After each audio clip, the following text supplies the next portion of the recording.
relieve General Torre as PNP chief. We all know na nagkaroon po sila ng issues between NAPOLCOM and General Torre. But what really convinced the President to remove him? Maliwanag lang po siguro ang pagkakasabi ni Secretary John Vic Rimulya kahapon at mayroon mga issues na hindi na pagkasunduan at we just have to respect the wisdom of the President on this matter. Sorry, just one quick follow-up po.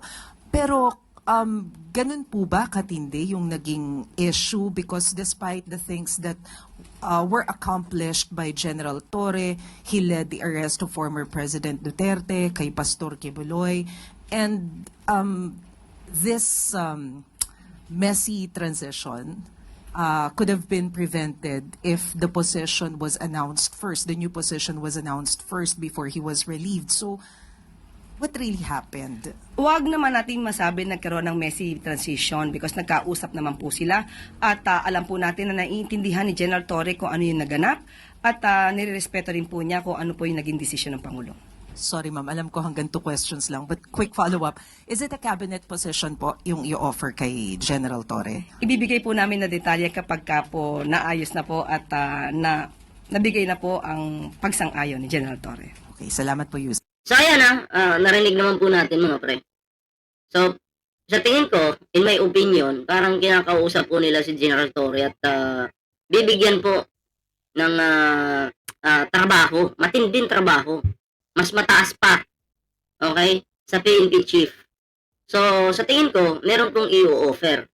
Kasi ang sabi ni Attorney Claire dito, ito po, Sorry ma'am, alam ko hanggang 2 questions lang, but quick follow-up. Is it a cabinet position po yung i-offer kay General Torre? Ibibigay po namin na detalye kapag po naayos na po at nabigay na po ang pagsang-ayon ni General. Sa pagkakaintindi ko, inaayos muna, and then kinakausap si General Torre kung sasang-ayon po ba. Kung, okay? And then pag sumang-ayon po, pag okay na po yung lahat, malalaman po yan ng media. Diba? Malalaman po ng media yan, ng mga Pilipino. Kaya sa mga nagtatampo dyan, alam kong may dahilan po kung bakit gano'n. May dahilan, kaya iwas tampo po tayo, di ba? Yung iba naman nating kasama dyan, wag nyo namang banatan yung Pangulo. Di ba? Binabanatan nyo nagpaparinig pa kayo sasabihin nyo, disappointed kayo, ganyan. Alam ko, malaki yung naging ambag ni General Torre, lalong-lalo na sa paghuli kay Digong, paghuli kay Kibuloy, at sa iba pa, malaki po yung naging ambag ni General Torre. At sa tingin ko po, hindi naman po yung sasayangin ng ating Pangulong Bongbong Marcos. Diba? Hindi po yan sasayangin mga pre. So, relax lang po kayo. Yung iba, disappointed daw, ganyan, naglalabas daw ng sama ng loob. Parang binibigyan nyo pa ng dahilan yung kalaban para i-content kayo, bigyan kayo ng reaksyon na sasabihin, bumaliktad na, galit na sa Pangulo. Diba? Alam ko dilawan ka. Oo, dilawan ka, pero may sariling desisyon yung Pangulo. Matalinong desisyon. At antayin natin yun. Diba? May matalinong desisyon yung Pangulo. Hindi naman po tayo yung sunod-sunuran sa Pangulo, pero yung puso at isip natin, gamitin natin. Oo, nandun na, nakakaawa talaga si General Torre. Pero yun na nga, may plano pala yung Malacanang na merong offer po dito kay General Torre. Narinig nyo naman sa sinabi po ni Attorney Claire, di ba? Hindi naman po siguro nabibingi, di ba? So anyway, ito naman, mabigyan naman po natin ng reaksyon itong kay Basti naman, yung reaksyon niya, bakit natanggal itong natanggal as a PNP chief, no? Si General Torre. Tingnan natin kung anong reaksyon ni Baste. Naniniwala si Davao City Acting Mayor Baste Duterte na posibleng may internal conflict umano sa pagkakatanggal kay Police General Nicolas Torre III bilang hepe ng Philippine National Police. Hindi rin kumbinsido si Mayor Baste na isang hakbang ito upang ilipat ang atensyon ng publiko sa isyu ng maanomalyang flood control projects. Ayon pa sa Davao Acting Mayor, Ano sabi? patang atensyon ng publiko. Hindi rin kumbinsido si Mayor Baste na isang hakbang ito upang ilipat ang atensyon ng publiko sa isyu ng maanomalyang flood control projects. Ayon pa sa Davao Acting Mayor, maaaring nagkaroon ng hindi pagkakasunduan sa ilang mga opisyal na maaaring naging dahilan ng pagkakatanggal kay General Torre. Demoted siya. So tingin ko, may internal na conflict talaga na nangyari dyan. Internal conflict yan. Hindi naman din clear yung statement ng Malacanang kung bakit siya tinanggal. So ako naman po, naniniwala po ako, kaya po siguro tinanggal po si Nicolas Torre dyan kasi meron talagang trabahong para sa kanya. 'Di ba? And then, siguro inaayos pa. 'Di ba? So, kung iniisip kasi ng iba na, ay hindi, kaya yan tinanggal si Nicolas Torre para yung atensyon ng mga tao tuon doon kay General Torre para yung issues of flood control hindi na mafukusan. Hindi po ako naniniwala dyan kasi unang-una si Pangulong Bongbong Marcos po yung nangunguna para imbestigahan po itong mga flood control projects na ito. At marami namang lumabas na nagnakaw ng pera. Okay? Or binulsa yung para sa flood control. So, ako po hindi naniniwala na kaya ginawa ito kay General Torre para lang mailipat yung atensyon ng mga tao. Okay? Sa hindi pagkakasunduan, posibleng meron, posibleng wala. Normal yan eh. Posibleng meron po, posibleng wala. Pero, mabigat naman siguro yung may hindi lang pagkakasunduan, relieve ka agad, di ba? So, malabo po yun para sa akin. Sabi ko nga, posibleng meron, posibleng wala. Okay?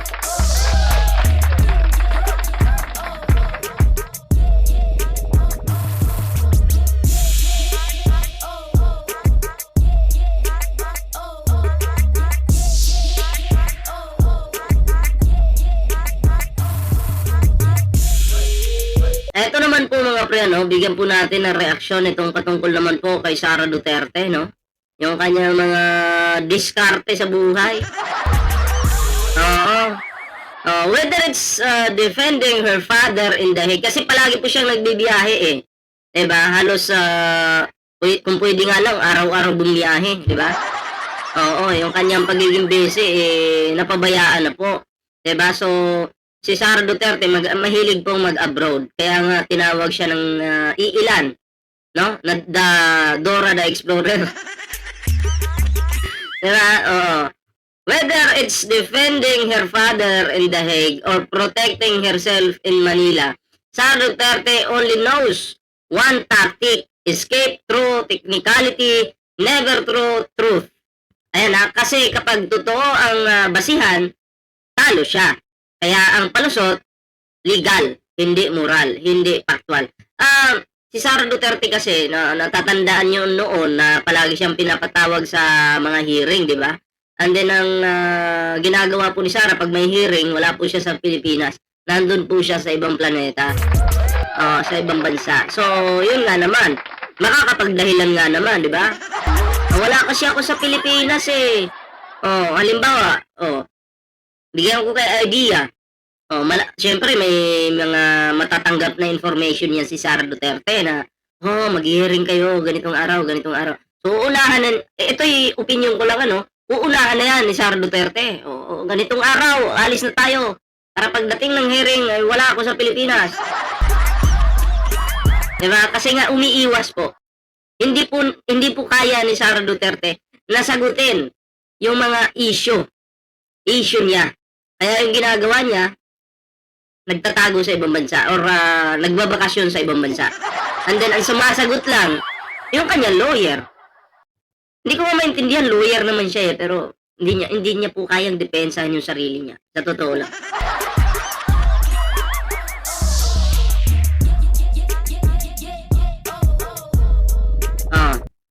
Since March 2025, Rodrigo Duterte has been under arrest and detained sa The Hague, charged with crimes against humanity.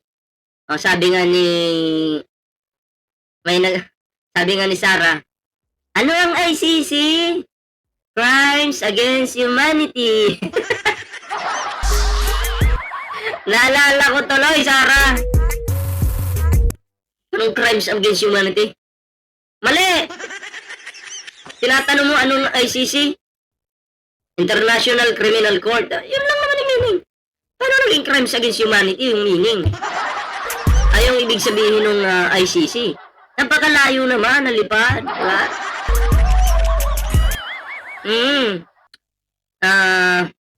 Alam ng lahat kung sino ang isa sa nagdidikta sa kampo niya. Sara Duterte. Behind the scenes. She's the strategist. She's the real power. Why? Dahil gamit na gamit niya ang nangyayari sa tatay niya para sa ambisyon niya sa 2028 presidential elections. Yan po. Grabe ito mga pre, no? Yung ginagawa niya ngayon sa tatay niya. Magagamit niya po ito para manalo sa 2028. Although, sa nakikita ko ngayon, 50-50. Pero eto, pag namatay po yung tatay niya sa dahig, sureball po ang pagkapanalo niya sa 2028. Wag naman po sana. Pag namatay yung tatay niya ngayon, magagamit niya po ito para manalo sa 2028. Tagaan niyo po sa bato yan. Ganyan po ang politics. Politics dito sa Pilipinas. Pag namatayan ka, bigla kang tatakbo, mananalo ka. Parang, bigyan ko ka example, vlogger ka. Hindi ka pa vlogger pala. Nabash ka. Naging nambastos ka kasi naging buydila ka. Si buydila, naalala nyo? Hindi naman vlogger si buydila, di ba?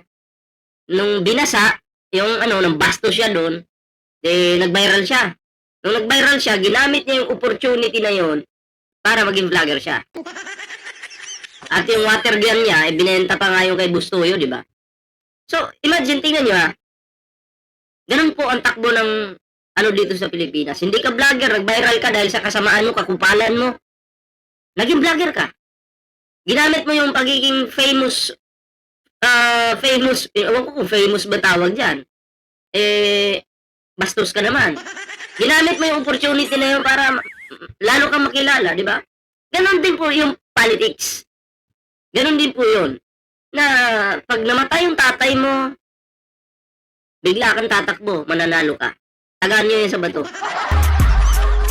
Yan ang delikado. Sana naman po, wag mamatay yung tatay ni Digong, ha?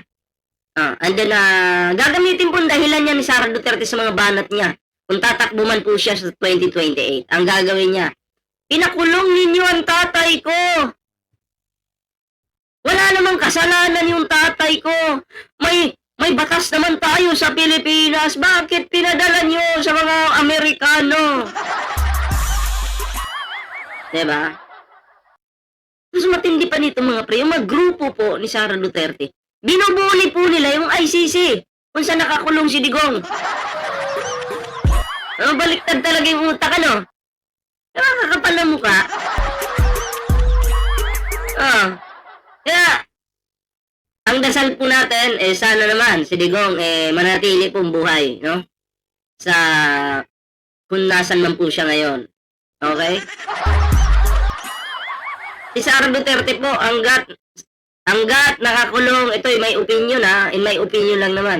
Hanggat nakakulong yung tatay niya sa dahig, hindi po yan titigil sa kakatravel. Itaga nyo rin po yan sa bato.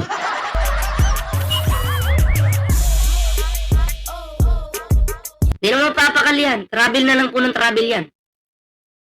Diba? Wala nang ginagawang trabaho.